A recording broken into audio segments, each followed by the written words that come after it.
We begin with breaking news overnight regarding what was Hurricane Lane. Late last night, the storm weakened a bit and is now a tropical storm, but is still a danger to the Hawaiian Islands. Lane has maximum sustained winds of about 65 miles an hour. It has brought torrential rains and severe flooding, forcing people to flee to safety. The rain and damaging winds are expected to continue today. The storm is about 135 miles south of Honolulu, heading north-northwest toward the island chain. It's projected to veer west, skirting the islands at about 3 miles per hour, but is not expected to make landfall.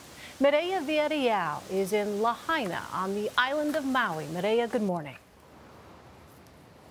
Well, good morning. You know, what we're seeing right now here in Maui is rain throughout the night here in Maui and on the Big Island. Here's part of the problem. This storm is moving extremely slow. It is going 2 to 5 miles per hour. So it is lingering and it is dumping rain. It's hard to believe, but if things keep up at this pace, Lane could actually break the all-time record on the Big Island for the most rain coming from a tropical system in the U.S. that was just set by Hurricane Harvey last year.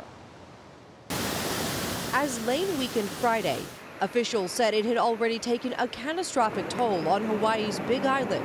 But there have been no reports of any deaths or injuries. We dodged a bullet. Doesn't mean it's over. We're going to have rain and wind and local flooding, and we need to be vigilant.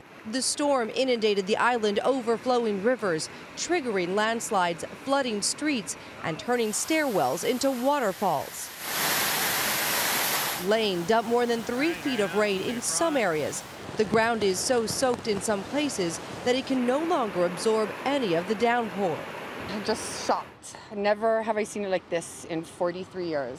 Lane has been downgraded to a tropical storm, but not before spreading wind and rain on Hawaii's more populated islands of Oahu and Maui. In Waikiki, tourists were warned to stay out of the water as Lane creeped closer, kicking up dangerously high surf. Please leave the area. The beaches are closed. Friday, gusty winds on Maui pushed a fast-growing wildfire that forced some residents to evacuate their homes. Both islands are expecting more rain today, and some business owners prepared for the worst, laying down sandbags and boarding up windows. FEMA stockpiled relief supplies in Honolulu, prepping for a storm that forecasters feared could have been Hawaii's worst in a generation. But for now, some residents say they're ready for a return to normal. When will you breathe the sigh of relief? I think we're starting to already, a little bit. Lane is being blamed for leaving about 5,000 residents without power after gusty winds damaged electrical equipment, and it could be a few days before they get their power back. But we are hearing a bit of good news from Oahu. It turns out that their beaches should be open later today. Michelle? Good news for a state that just seems to can't cut a break. Mireya Villarreal in Lahaina, Maui. Thank you.